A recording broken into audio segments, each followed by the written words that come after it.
Welcome to Pet Sitter Confessional. Today we're brought to you by Time to Pet and Pet Perennials.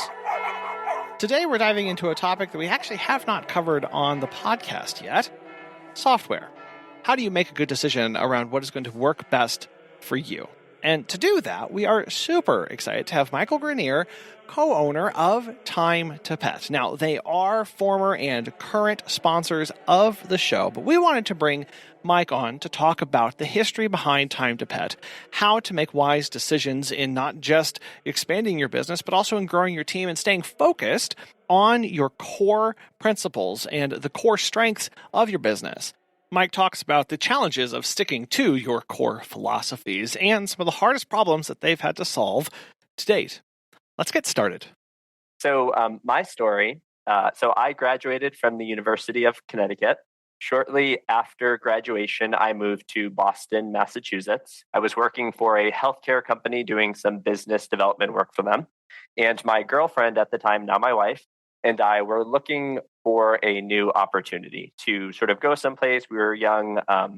We just wanted a change. So we had visited Austin, Texas, and fell in love with it almost immediately. And 6 months later, we were driving a U-Haul down here. I was able to work remotely for that healthcare company, but my wife had to find a new job when we got into town. So as we were driving to our rental house, we drove past an animal hospital. And my wife said to me, "I'm going to go there tomorrow and I'm going to get a job." And that's exactly what she did. So the next day she went there. She talked to the vet, talked to the owner. A couple of days later, she was working there. And my wife is the most passionate person I've ever met. The way that she cares about things, especially animals, is just incredible. And for a lot of people I know that get their start working in animal hospitals, the animals are great, but the hospital aspect of it can be something that's really challenging, right? Oftentimes it's pets that are sick or in really tough spots. And for her, that was just a lot to take. There's just a lot of ups and downs. So after working there about a year, we had kept reading articles about pet sitting and dog walking businesses. And every time I saw it, I kept telling her, this is perfect for you, right? You get to be with the animals, but it's mostly really great days, maybe a sad day here or there. But it's definitely something I think that is super up your alley. So she started her dog walking business just during her lunch break and during the morning and at night. Eventually, her business really took off. She left her job at the animal hospital. She started doing her pet sitting and dog walking business full time. I was helping her on nights and weekends, helping her with the administration of her business. So Google Calendar, QuickBooks Online, sending updates to pet parents, replying to emails, really sort of everything that had to be done in the back end. And her business just really took off. So she started hiring people. And the more time she was growing her business, I kept saying, hey, we got to find a solution here because I'm working my other job and this is just taking a ton of my time. So at that time, we had gone out and we had looked at pet sitting software. The solutions we found then, this was in around 2015, maybe 2014, were just a little bit outdated. She was really trying to build a business that had a really professional, presentation to pet parents. She wanted to be really proud of the things that she was sending them. Her brand was really important to her, and the solutions at the time were just, looked a little outdated. So we had given up our search. We went back to QuickBooks Online and Google Calendar and manually sending these post-visit reports. And literally 2 weeks after that, we got a cold email from Kyle, who's now my business partner at Time to Pet, who was building new pet sitting software here in Austin. And he was reaching out to all of the local pet care businesses, hoping to get their feedback on what he had built. So it was one of those moments that really just sort of felt like the stars aligned. It was perfect timing. We got back to Kyle right away. I met with him in person. We talked about the things that we really needed out of software. He had showed us what he had built, and it was incredible. It blew me away. So we were some of the first paying customers of Time to Pet. We were some of the first beta users for new features and products that Kyle was putting out there. And then eventually I joined Kyle as his business partner in mid-2015. So at this point in time, Time to Pet is used by well over 3,000 pet care businesses around the world, primarily here in the US, but a lot of customers in Canada, the UK, Australia, South Africa, really a bunch of different countries. It's been a wild ride. We are incredibly proud and passionate about what we do. When I look at myself in the mirror, I see a pet sitter looking back at me. It's something that we're really passionate about. These are our people, and we really love what we do. But really, it just kind of started with an idea, like most people have, about a pet sitting and dog walking business. And for us, it morphed into this software company. Well, that's a lot that you've been there to get to this point, Mike. But what I find fascinating is that you were at one point looking for software at that time. You were looking for a solution. So back in 2015, I mean, you mentioned looking professional and having some things. What problem were you guys trying to solve? What kind of things were you looking for at that time that you really couldn't get elsewhere? Yeah, great question. For us, it really was just that it took too much time to manage the business. We wanted to spend as much time as we could doing pet care services, right? My wife did not start a pet sitting or dog walking business because she liked creating invoices or because she liked playing around on a calendar. She did it because she loves animals and she wanted to spend as much time as possible with the animals. And it just so happens that you can get paid money to do that. So the administration was sort of like the necessary evil, right? It's things you have to do for a business, but they weren't things that we really wanted to do. So what we were looking for was a way to automate as much of that as we possibly could. In your mind, right, it just makes sense. When someone schedules services, the invoice should be generated. When you complete a service, there should be a really easy way to send the pet parent a post-visit report without having to sort of trade emails back and forth with me or anything like that. So we were looking for a solution to help us save time. We're also looking for a solution that when we logged into it, when our customers logged into it, they weren't going to get a headache. It was something that they were really going to enjoy working with. So those were the two big things for us at that time. You said that phrase, it just makes sense. And I think that's a lot of stuff that we look at of going, oh, this should do this. And especially whenever we're making that move or we're doing things manually now, I think it's hard to sometimes picture how things could work any other way, right? Because this is just how I do it. This is the way it works. As a business owner and as you're developing these things, how do you look at those things that should just make sense and actually turn them into a reality? Yeah, it's a great question. So when we were first building Time to Pet, Kyle and I had this grand vision of like this super simple product that was going to work for everyone. But as we talked to more and more people, especially outside of Austin, we quickly learned that no two pet sitting or dog walking businesses run the same way. Businesses in New York City are very different than businesses in Seattle, which are very different from businesses in Iowa, for example. So for us, what we've always tried to do is to listen to our customers and really hear what they are telling us. That is how all of the best features and functionality in Time to Pet have been built. We have this saying that nobody knows great pet sitting software better than actual pet sitters and dog walkers. So we take that to heart and we try to gather as much feedback as we possibly can from our customers. Of course, it's not possible for us to build everything, but we have a system in place that we feel works really well for us. Essentially, we track all feature requests. Those go into a meeting that I personally work with our customer support and customer onboarding teams on. We evaluate those features, the ones that we hear all the time, of course, get a little bit higher priority. And then we send them to our dev team and they evaluate just actually how possible it is to build these things. But the things that just make sense, right? When we look at them in those meetings, we say, guys, like, I can't believe we don't do this. This like makes a lot of sense, right? This is going to help all of our customers.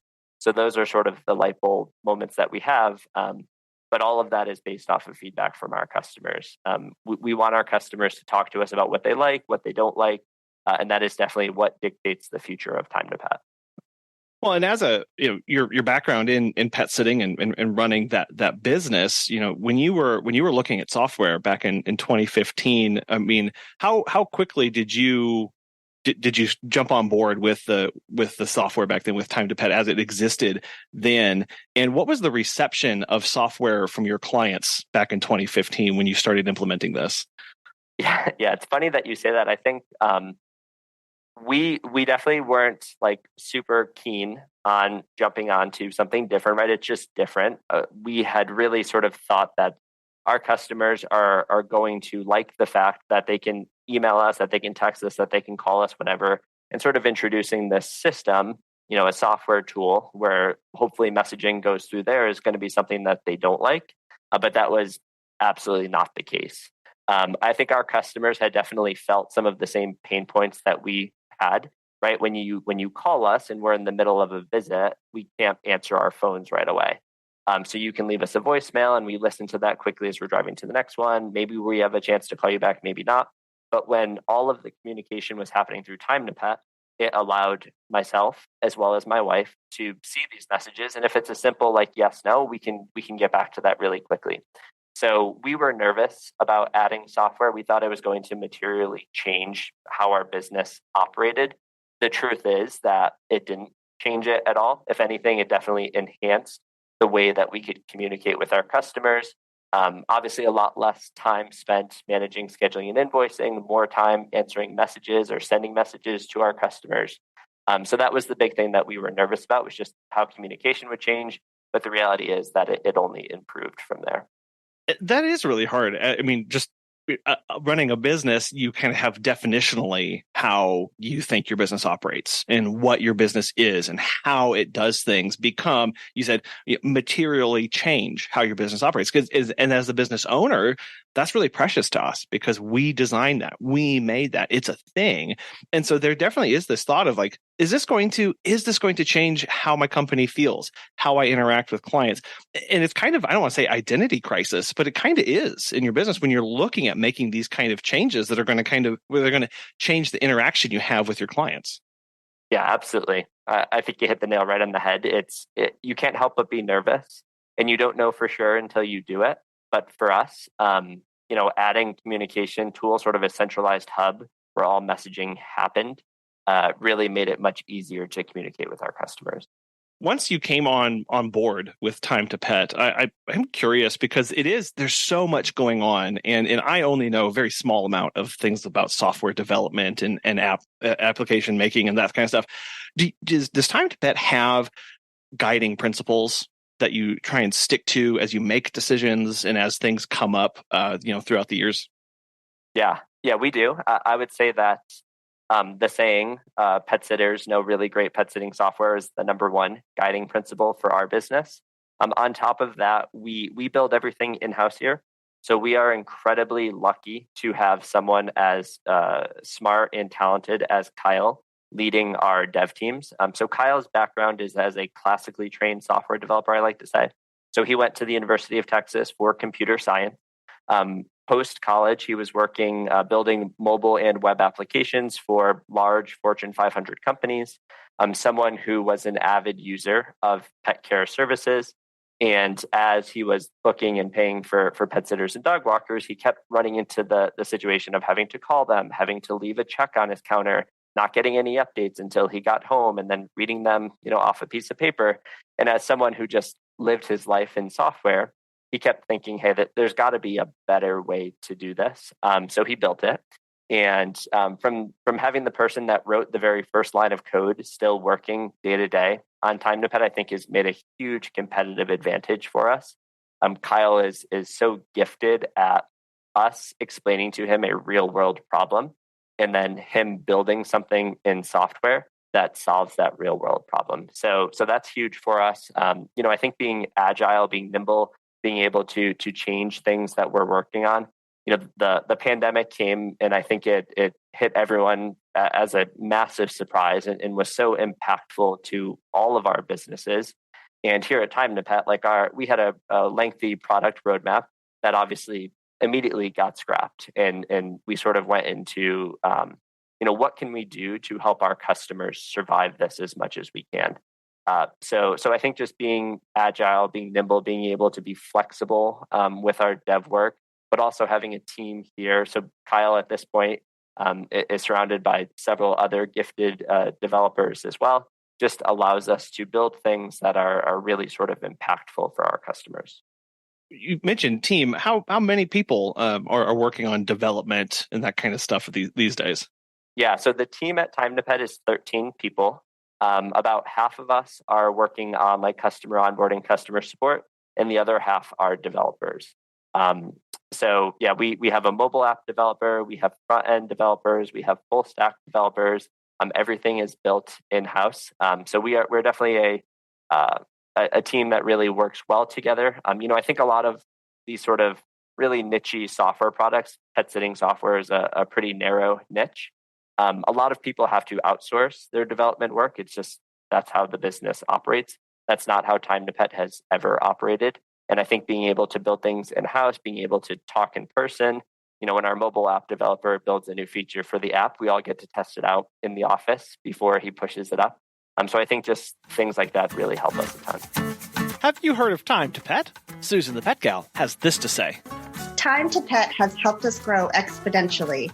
We believe the platform's features make us by far more professional than other companies who use conventional dashboards. They are the software gurus constantly developing and improving the platform based on user feedback. This decision was a good one. Listeners of our show can save 50% off your first 3 months by visiting timetopet.com/confessional. Being a niche program, that's something that as pet sitters and dog walkers, we talk a lot about in our business is niching down, finding where our strengths are, leaning into that. As your business, I can definitely see though there's this. I don't know if you struggle with like this tendency of like mission creep of trying to become too much as you develop and take on things. So how do you find those boundaries of how far you push out as you're taking on possible new solutions?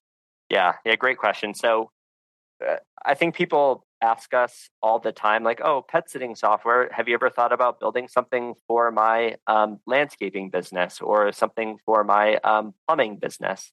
And the truth of the matter is we don't know the landscaping business. We don't know the plumbing business. Like we could build software, but what we know really well is pet sitting and dog walking. So like our customer support and customer onboarding teams are staffed by former pet sitting business owners or operators. We really feel that just adding people that have real experience working nights, working weekends, missing holidays, but also using Time to Pet in the world to manage successful pet care businesses really sort of expands our team and allows us to think about things a lot differently. So yeah, we get asked all the time, like, can you build us something else? We just know pet sitting software. Like we know this industry. We try to stay in our lane as much as we possibly can because we know that if we built something else, it would not be nearly as good or as special just because we don't have that expertise. It won't be nearly as good or as special. I mean, I get phone calls from clients all the time asking, can you do this? And technically, we could, but I don't think I'm the best fit for them, right? Technically, like I have the skill sets, but then there's also the like, I don't think it's going to be as good. I also like have zero desire to go stay at, your house for 24/7 for 3 weeks. Like it's not something that I want to do. So I think just personally knowing boundaries, knowing limits. I know you work on a team of 13, so I'm sure you have a lot of discussions about definitionally, like who are we? What do we do? How would we solve this problem? And I think that's really important as a business owner to think of how does my company solve these problems and what's my approach? Because then that starts to get a bit of some differentiation. That's where we start to find our niche of going, yeah, what's my unique take on this? And whenever I start to go beyond my skill sets, and not that we shouldn't push ourselves or learn new things, but that comfort zone and where we really are, when we go beyond that, it gets a little bit harder to define how we would make that approach. Yeah, absolutely. And there's an opportunity cost to everything. If we spent our time thinking about landscaping software, that's time that we're not thinking about how can we improve our pet sitting software. So really just sort of staying focused on the things that we know we're really good at. We are so optimistic about the future of pet sitting and dog walking. We think this is an incredible industry with incredible people and an incredible opportunity. So for us, it's always been really easy to just sort of stay at what we're good at. Back in 2015, Mike, you and your wife were trying to solve the problem of time management and administration. Here in 2023 and kind of the modern world that we are in, what challenges do you see faced by, or do you hear from pet sitters and business owners? And I think how do you what's your approach in trying to solve those? I think how do you crack that nut? Yeah. So I think it goes back a little bit. During the pandemic, we would talk to our customers constantly about what they were seeing in their businesses. And at that time, it was, hey, like people aren't going to the office, people aren't going on vacation, they're not using pet care. And we heard them loud and clear in the data. We saw that as well. But we couldn't help but read articles about how many dogs were getting adopted or cats were getting adopted during that time. So we kept telling our customers, listen, at some point, things are going to return to somewhat normal. And at that time, there is going to be a huge demand for pet care services, right? There are so many new dogs, new cats that have found their forever homes that if we can weather the storm, if you can make it until then, things are definitely going to turn around. And at that point, we didn't know for sure if that was going to happen or not, right? It's just kind of a hypothesis that you make and you really hope. But that is absolutely what we've seen. So it's not the same for every single one of our customers. But when we look at sort of our data as a whole, the demand for pet care services right now is unlike anything we've ever seen ever. So for us, the hardest thing for our customers is hiring, right? People are generally finding a lot of pet care or finding a lot of demand for pet care. So pet parents that are in the market to hire pet sitters and dog walkers. The issue is hiring people to provide those pet care services. So we spent a lot of time thinking about how can Time to Pet make this process a little bit easier. One of the things that we just released a couple of weeks ago was a free applicant tracking system that is part of our local pet care ecosystem. So Local Pet Care is a companion website that we've created, localpetcare.com, to help connect pet parents with local qualified professional pet sitting and dog walking businesses. It was one of the big projects that we worked on during the pandemic because we wanted to make sure that our customers had access to as many pet parent clients as they possibly could. So sort of the next phase of local pet care, of course, right now we're connecting pet parents with local pet care businesses, but the goal is to connect people who are looking for jobs in pet care with local pet care businesses that are hiring pet professionals. So the applicant tracking system we are really excited about. It's a free tool for all Time to Pet customers. Even people that aren't Time to Pet customers can sign up for the ATS tool in Local Pet Care. And it's essentially a way for you to advertise your jobs, to manage the process of hiring people, have them go through the various steps you have for your hiring process, and then ultimately to onboard new pet professionals to your pet care business. We definitely have future plans to help make it easier to find and source qualified candidates. But right now, the applicant tracking system is the first piece of that puzzle. What was your process and like on landing on that? Because when I hear that seems, we're talking about, mission creep and things we're good at and, connecting pet parents with business owners. And now you're connecting applicants with business owners. What was the mindset or discussions like when you directed your energy and attention towards that problem? Yeah, so it's a great question. We talk to our customers constantly. We hear them when they're talking on the Facebook groups and when they're reaching out to our support team, but also just, I like to connect with our customers as much as I possibly can. And my favorite question to ask is like, hey, what's up with your business? What's going on? What are some of the issues, whether it's with software or without software? And is there anything that you think Time to Pet can help you with? And a lot of times those answers are based on software, but a lot of times they're also based on just big picture business issues. And the one that we hear by far the most is hiring. So when we hear that and we think, hey, is there something that our software tool can do to help our customers fix this problem?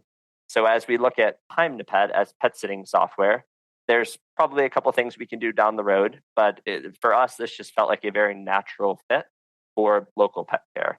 Local Pet Care's entire mission is really to be sort of B2C. So connecting like pet parents with pet care businesses, but also connecting, people who just want to work in pet care eventually with pet care businesses. So Time to Pet is very sort of B2B. Like our customers are just the pet sitting businesses. Time to Pet does not have like a great way to connect with individuals that don't own pet care businesses, but Local Pet Care is built specifically for that.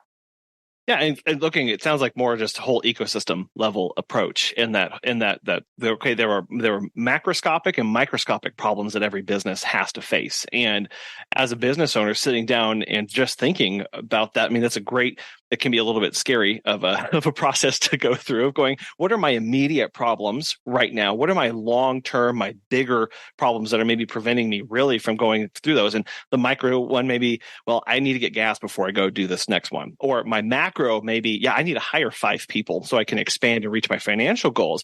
And then that next step going, what's a solution? Where do I go for that? And then how do I walk through that process? Yeah, absolutely. There's lots of small wins along the way. But it's really nice to cross off some big wins. And ATS was definitely a big project for us that we are extremely proud of and really excited for. Yeah, well, I know that's newly released and rolled out. So if somebody's interested in that system, is that, you said that anybody can sign up for it and they enter kind of who they're looking for, and then does that get listed on local pet care? Yeah, great question. So our existing customers have access to their own local pet care profiles. So if you are a customer of Time to Pet, you have a free premium local pet care listing, which is essentially higher priority or higher visibility if people are searching for pet care businesses. But directly from your local pet care dashboard, there's a jobs tab there where you can create your job. So you can create your job posting, all of the requirements, how people apply. There's also the ability for people to submit applications right through there, so they can upload their resume, they can upload a cover letter, of course, their name, all of their contact information. And then part of the ATS, the applicant tracking system, is the ability for a business to review candidates. So they can drag and drop candidates in their applications across the various steps. So for example, if someone is in the interview process, there's a step for that. If someone's been offered a job, there's a step for that. And then eventually there's a hired component too. So right now, all of those jobs are listed on local pet care. So again, if you have a local pet care profile and you have jobs live, there's a jobs tab. So you can host there. You can link from your website if you want to post jobs and other things, and just link to your local pet care job profile. That's a great usage of that tool. But eventually we will make it very easy for people to not only search for pet care providers, but also search for opportunities to work in pet care across localpetcare.com. Kind of centering back around that initial concept of saving that time, right? As a business owner, it's so hard to claw back time throughout our day. And Mike, you interact with a lot of business owners, and you ask for feedback. You openly ask for feedback, which is a very scary thing to do as somebody running a business. Like, tell me how I'm doing. Please be honest, but also don't hurt my feelings. But like, how do you handle getting that feedback or critics of software that respond back to you? Yeah. I think I am just blessed with thick skin. We know that not everyone loves Time to Pet, and that's fine, right? We've worked really hard to build a product that we think works for as many people as it does. But the truth of the matter is that people run their pet care businesses very differently. So Time to Pet may not be the perfect solution for everyone, and we get that. We understand that. We're okay with that. But we want to hear feedback from our customers, because the only way that we get better, the only way that we improve Time to Pet, is by hearing from people what they like, but even more so what they don't like. So I think in the very early stages, when you're maybe less used to it, it was painful to hear the things that people didn't like. But as we've sort of taken those lessons and we said, hey, it's not personal, right? These people want a solution that works really well for their business, that helps make it easier to own and operate a pet sitting and dog walking business. They're not saying that they hate Time to Pet because they don't like me, right? They just want something that works really well for them. So as soon as I learned that, it got much easier to deal with that. But at this point, we take all of that feedback, whether it's positive or negative, we review it, we look at it extremely closely, and then that dictates what it is that we're building, what the future of our company is. So it's just never personal for us. It's extremely helpful to hear things that people like, but it's even more helpful to hear things that people don't like. Yeah, that it's never personal is huge, because, and that's something that I've had to work on too. Of whenever I'm getting a complaint back to me or somebody's unhappy on the other end of the line, it's, this person's not happy with the company's, cancellation policy, right? Or my late booking policy. Like, there's a lot of policies that people are frustrated with. It's not me, right? They're not coming and attacking me personally. It's these things that we have in place that they're not comfortable with, or that they don't like. And that does help kind of give a little bit of space and breathing room and go, okay.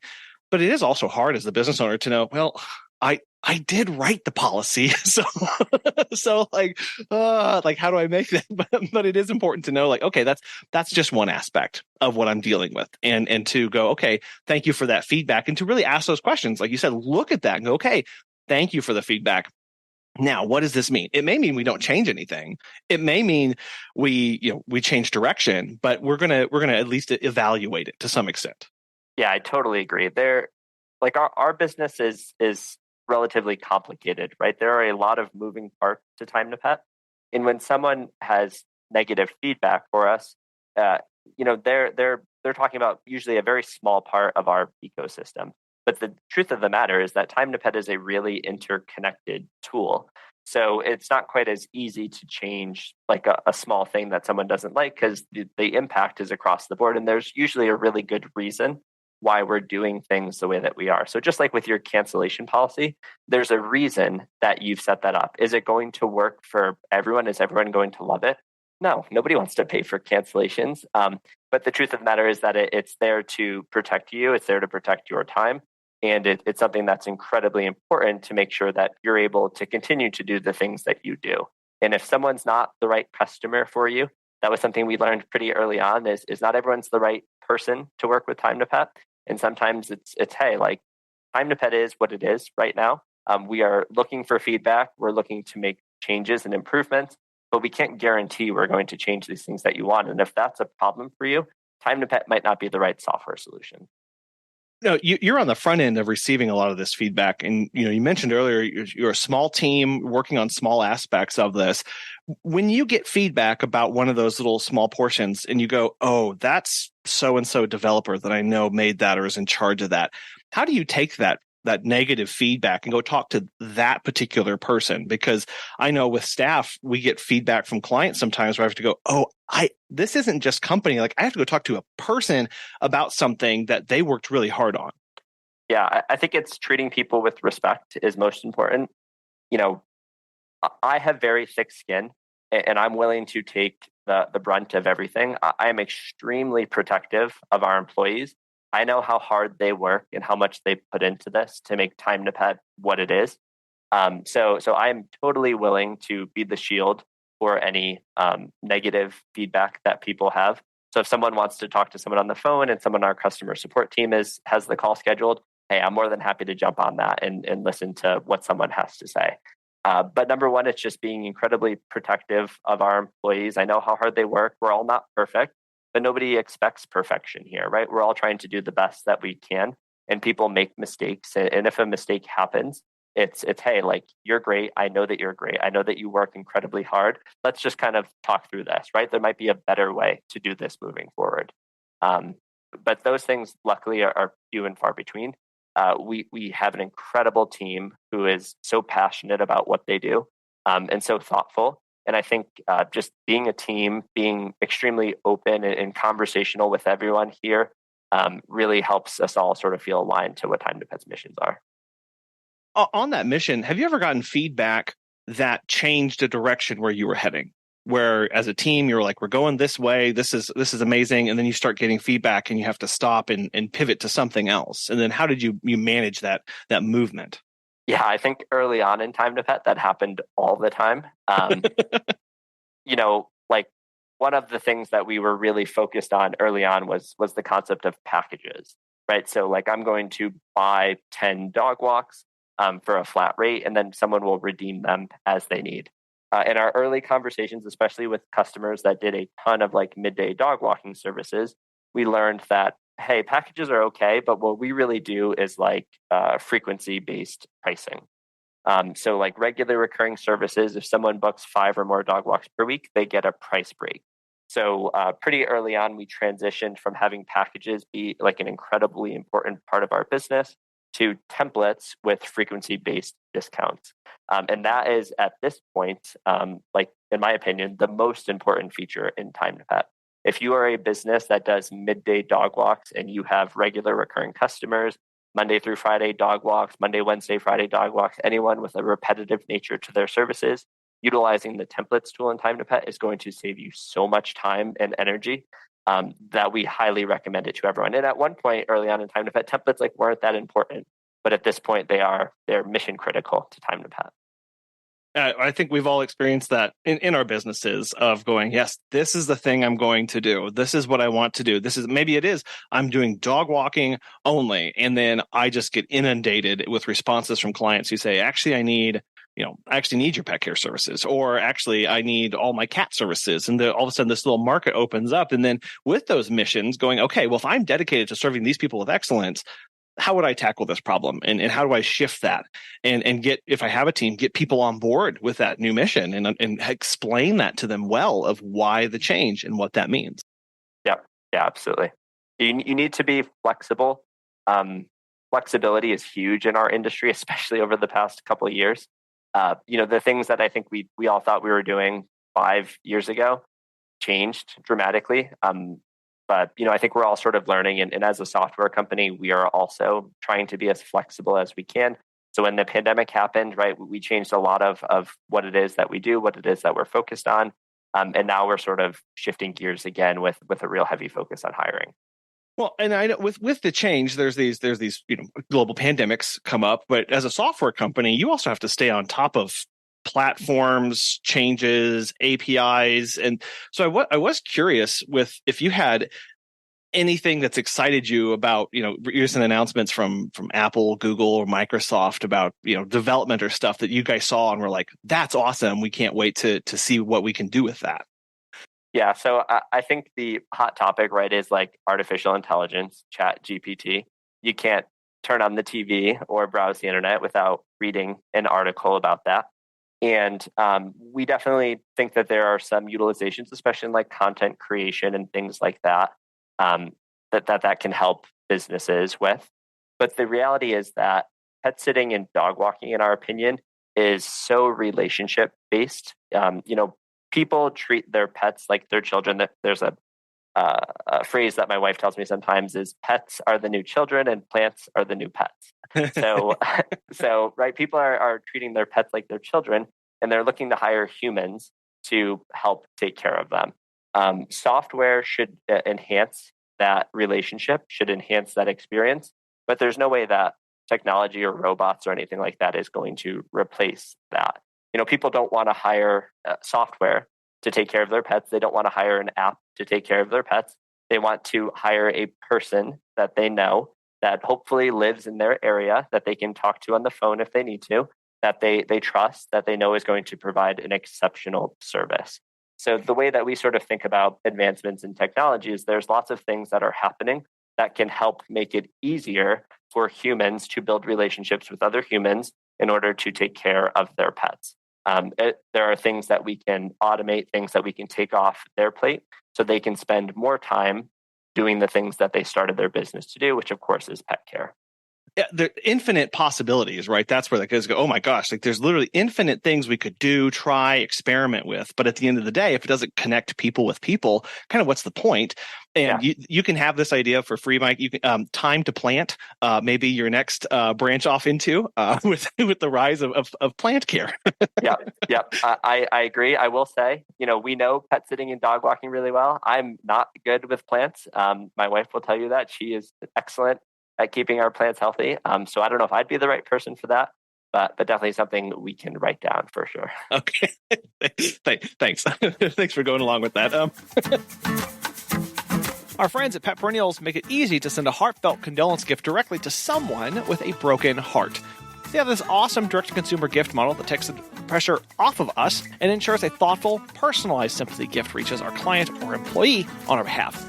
All gift packages include a handwritten card, colorful gift wrap, and shipping fees across both the U.S. and Canada. They also offer an array of milestone gifts and greeting cards that can be sent to celebrate birthdays, extend get well wishes, and welcome new and rescued pets. Additionally, there are gift choices in case you need to send a sympathy gift in memory of a special human client or celebrate a pregnancy, engagement, or wedding of a pet lover. If you're interested, register for a free business gift perks account to unlock the all-inclusive discounted package pricing. Since the service is used on an as-need basis, there are no monthly or annual obligations or minimum purchase. Learn more at petperennials.com, check out the business programs, or register for a free gifts perks account by using the link in the show notes. if someone's listening to this and they don't have a software, or they are using a software, what are some questions that they should ask about themselves and their business when looking at evaluating software options out there? Yeah. I would say it's similar to probably what pet parents are generally asking pet sitters and dog walkers. I think the first question that I asked and that I love to answer is who are you, right? Who is Time to Pet? Who are the founders? What do you guys do? What are you passionate about? Like, why did you start this company? And it's something that I think Time to Pet is really excited to answer, because we truly are passionate about what we do, right? We are pet sitters, we are dog walkers, we just happen to build software. But this is something that we are extremely passionate about, that we wake up every morning really excited to do. And I think that is a great question, is just, who are you? Why do you do this? Number two, I think it's important to know what the team is going to be, right? If you are a large pet sitting or dog walking business, it's easy to tell your story, but the reality is that you probably won't be providing all of the pet care services. So ask them, who's the team? Who's the team behind this? What are they like? What are they passionate about? Being able to share our team member stories is incredibly important to us. I think we're lucky that a lot of our team members are former pet care business owners and operators, right? So they know what it's like to be in the field, to perform pet care services, but also to use Time to Pet. So that combination, I think, is really important. When it comes to actually talking about software, it's really important to have a better understanding of data security, data reliability, data integrity. In our industry, it's a 365-day-a-year thing. So you need access to client information all the time. If it is Christmas and the servers are down, that is a disaster for everyone. So making sure that the company has extremely strong data security, data integrity, data reliability processes is also something that I would definitely ask. I think next is just, tell us the history of the company. How long has the company been around? How many customers does the company have? What's the typical customer like? Do they look like my business, right? If I own a landscape company and I talk to Time to Pet and they say, hey, we only have pet sitting and dog walking customers, that's probably not the right fit. So just making sure that sort of the typical customer profile matches what it is that your company does. And then lastly, I think it's just, what's the process to get up and running, right? The same thing with pet sitting and dog walking. Like, what's the meet and greet process? Who am I going to get to talk to? How do I give you the keys? How does that work? Understanding what the onboarding process is for your software company really helps you understand, how long is this going to take? How involved is it going to be? How do I get my data into the software? If I'm switching from another software system, what's the process of importing all of my clients, all of my staff members? Just getting a really good understanding of what the onboarding process is going to look like. And I appreciate that you mentioned the data security and just reliability of service. Like, what is the uptime of this? What are the things that are going to happen? How would you solve these kind of problems if something went down? Like you mentioned, what kind of team do you have? And then the data aspect of this, like when you look at a client profile, or just go ahead and if you've got pen and paper, go over to your notebook where you write all of your clients' information down. This is highly sensitive, very personal information about sometimes detailed descriptions of people's homes, obviously access to their homes, and to consider, how would I want my information to be secured, right? And protected. And then be able to, from the business side, be able to explain that. Would you feel comfortable going, well, I kind of keep everybody's names on postcards that I keep in my glove box, and your security codes and passwords are in there, and that's where it is. If you wouldn't be comfortable with that kind of thing, your clients sure as heck aren't either. So being able to confidently say how things are stored and handled is critical these days, where everything is digital and stored in who knows where. Yeah. Great questions. I know here at Time to Pet, like, all data is encrypted. We use the same level of encryption that like a bank would use to store information. So banks are sort of like the industry standards when it comes to data storage and encrypting data. So that is sort of what we model our data security after. All Time to Pet server facilities are places that are what are generally considered disaster neutral parts of the country. So not likely to have earthquakes or hurricanes or things like that happening there. That's incredibly important. We also do something that I think is really unique, especially for like a narrow niche like pet sitting software is Time to Pet owns and operates a website called timetopetbackup.com. That is a completely replicated real-time service that is the exact same Time to Pet account, but it is the servers are in a different part of the country. So if there is like a act of God at our main server facility, which is based in Michigan, all of our customers have access to timetopetbackup.com. It's read only, but you can access all of your important information. You can see all of your scheduled events. You can see all of the client and pet details. All of that is available on timetopetbackup.com. So I think we've thought a lot about this. We've done a lot of things to make sure that Time to Pet is as accessible as possible for our customers. Like I said, pet sitting and dog walking is 365. There's no days off usually. So making sure that our customers have access to their information is huge for us. And I mean, that kind of redundancy and thought process and having whole different server farms separated across geographic regions and finding those pieces like that's a lot of operational costs too, right? It's expensive to operate that way, but the peace of mind that you give back to people is priceless. And when we're running our businesses going, well, what I do, it may cost a little bit more than somebody else, but look at the things that you get. This is why it is that way. And I think that's important just from any business to consider and go, the pricing has a meaning because it's not just for flagrant reasons, right? There is real purpose behind this, and we're using that money as an investment to make the company better. Yeah, I don't think you can put a cost on peace of mind, and I think you get what you pay for is a pretty useful adage. So yeah, absolutely. Would it be easier for us not to have timetopetbackup.com? For sure, but we feel like the peace of mind is priceless, right? It's very rare that anyone ever has to use it, but if they did, they could. Mike, I know you mentioned earlier about templates being one of your favorite features. I did want to know about other favorite features that you have with the software, things that you are like just really proud of that were maybe a particularly hard problem to solve. Yeah, I would say templates are definitely number one on my list. But if I had to think about sort of like a process or a way to set up your Time to Pet account that, in my opinion, I would do if I was starting a pet care business, would be templates with the combination of automatic charging. So templates, as we talked about, allows you to fully automate the scheduling and invoicing for your regular recurring customers, right? So if your business has 20 midday dog walks, you can create 20 templates. All of those customers are going to have their events scheduled and invoiced without you having to do anything. Time to Pet also has a feature called automatic charging. So lots of our customers are moving to businesses that only accept credit cards. It's just so much easier and more manageable to not deal with cash or checks. They want customers to pay by credit cards. And lots of our customers are running businesses that require there's a card on file and that the business will process the payment for the pet parent. So utilizing automatic charging, which allows you to create a bunch of rules in your Time to Pet account, but essentially Time to Pet will automatically send an email to your pet parent client 24 hours prior to their invoice due date. We will remind them that there is a transaction about to happen with the card ending in 1234 for the amount of $100, let's say, on invoice number 1234. If you allow customers the ability to add tips, there's a button right there for them to add a tip to that upcoming payment.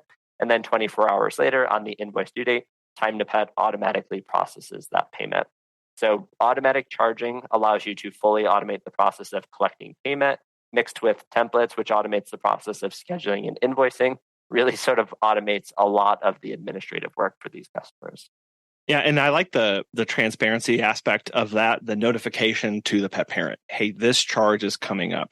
These things are going to be there because a lot of times in our business, I don't know if people are like me where people book and it's like, okay, I don't want to rock the boat. I don't want to say anything. I don't want to, and it can feel like we're hiding things from them. We're hiding charges. We're not keeping them in the loop of what everything is. And so reminding them this is coming so there are no surprises, because if we're trying to give people peace of mind, the last thing we need to be doing is taking secret charges away, not secret, but like randomly at not set intervals where they can't predict if we're just charging away. Yep. Yeah, I totally agree. I think making your agreement as clear as possible on this is when you will be billed, this is about how much you will be billed, and then automating that process with a reminder that there is a email trail that says, "Hey, we emailed you, and then we charged your card." It definitely makes it for a much better experience for our customers, and definitely a better experience for pet parent.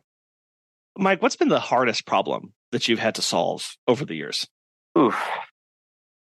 I would say the big one at the top of our list that we have yet to find an incredible solution for is route optimization. So if you think about a business like, let's say, FedEx or UPS, they generally have like 100 deliveries that they have to make over the course of a day.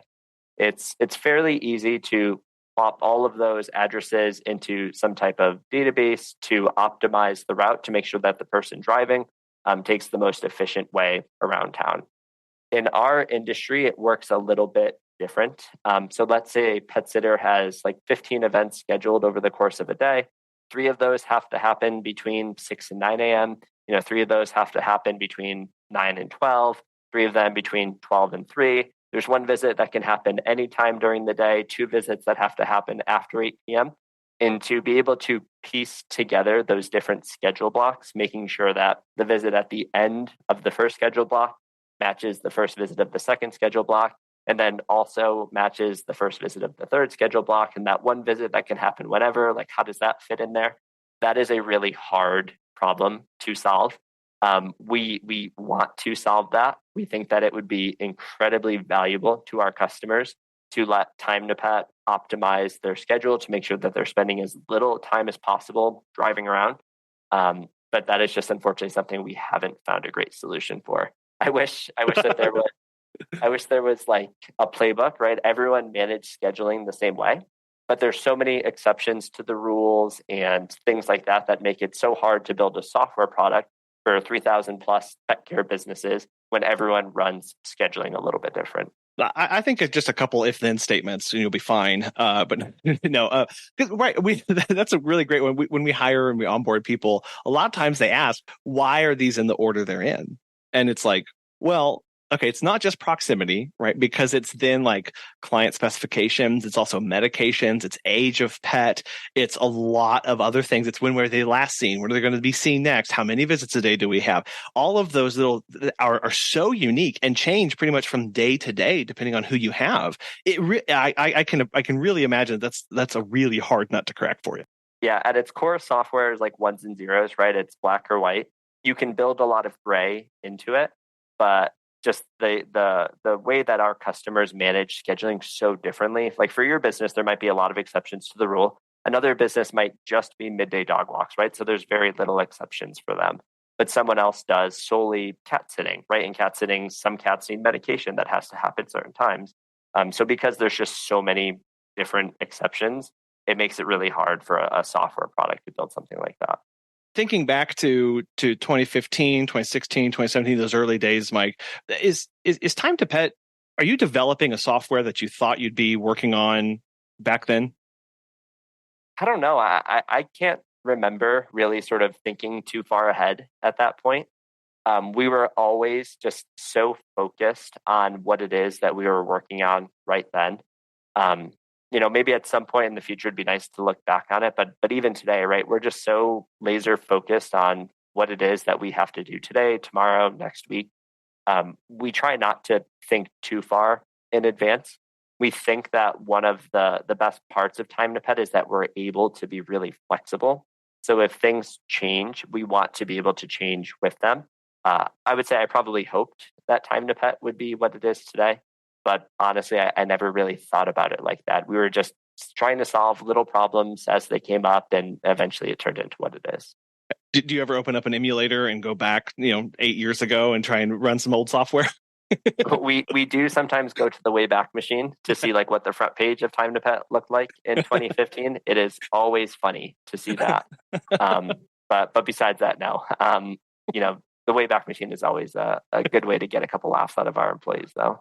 And I know you've experienced a lot of change and growth over the industry, Mike. Where do you see the industry continuing to go as you look at the demands of your clients and the industry at large?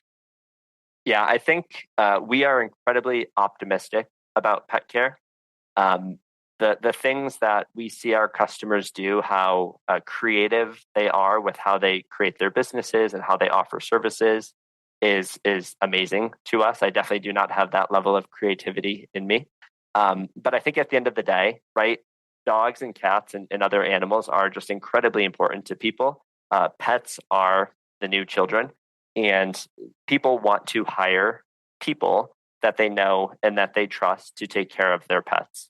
And because of that, the demand for pet care services continues to be super high, and we expect it to be really high in the future.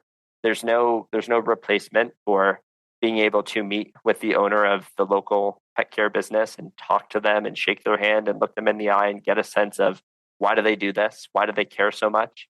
Um, you know, as a pet owner, you see my dogs behind me here in the Zoom call. It's just I couldn't imagine hiring someone that I didn't know, that I didn't trust to take care of my pets. And I think most people feel that way. And I don't think that's going to change at all. So just the demand for pet care is huge. We expect it to continue. Pet sitters and dog walkers continue to evolve and offer different unique services, whether it's training, whether it's other types of services that are coming out. But we are extremely bullish on the future of our industry. Yeah, as that commitment to relationships, right? And using software to enhance those, not occlude them, not take over or replace those. And as continuing to focus on fostering those one-on-one personal connections that we can make with the people in our communities as we run our business. Absolutely. That's what it's all about. Mike, I want to thank you so much for your time today. I know you've got a lot on your schedule and a lot of things going on, so it really means a lot for you to be joining us today. There's a lot that we didn't cover, and there's a lot of other aspects that people may have some questions about. How best can people get connected with you and follow along with everything that you and Time to Pet are doing? Yeah, great question. So if you're interested in starting a trial of Time to Pet, you can go to timetopet.com/confessional. If you do decide to start a trial, you'll get 50% off your first 3 months of using Time to Pet. You can also email me directly, mike@timetopet.com, if you want to chat with me or schedule a call or anything like that. More than happy to learn about you and your business and what it is that you're doing. We also do live demos 3 times a week. So if you just go to the website, timetopet.com, you can sign up for a demo. You can also do an on-demand demo if you want to do a demo right away. And then if you just have regular emails for our team, support@timetopet.com is the best place to get in touch with us. Awesome. And I will have links in the show notes and on the website so people can click right to those. Again, Mike, this was just an immense pleasure. Thank you so much. Thank you, Colin. It's great to see you in person a few times at conferences over the years. Great to chat here. Thank you again for all that you do for our industry. I know it's incredibly important. There's a lot of long, lonely rides in the cars, and I know you guys make that much easier for people. So appreciate it. My biggest takeaway from my conversation with Mike was when he mentioned that at the core of our dog walking and pet sitting businesses is a relationship, and the software should enhance that and heighten the ability to connect with other people. And I'll go ahead and expand that into everything that we do. As a business, we build relationships with people. Every protocol, every policy, every communication avenue, every content created, every business structure and model that we try and implement, every hire that we bring in, should be a way to enhance the relationship and connect with people better. We should make sure that we are not getting in the way of fostering an amazing relationship that is going to last for years and years. We should strip away the roadblocks in using our services. We should look at making sure that all of our processes are streamlined to the extent that it is an easy, peaceful, calm way of using our services. What step could you take this week, this month, to enhance the relationship with your existing customers and with potential clients? We want to thank today's sponsors, Time to Pet and the Pet Perennials, for making today's show possible. And we really want to thank you so much for listening. We hope you have a wonderful rest of your week, and we'll be back again soon.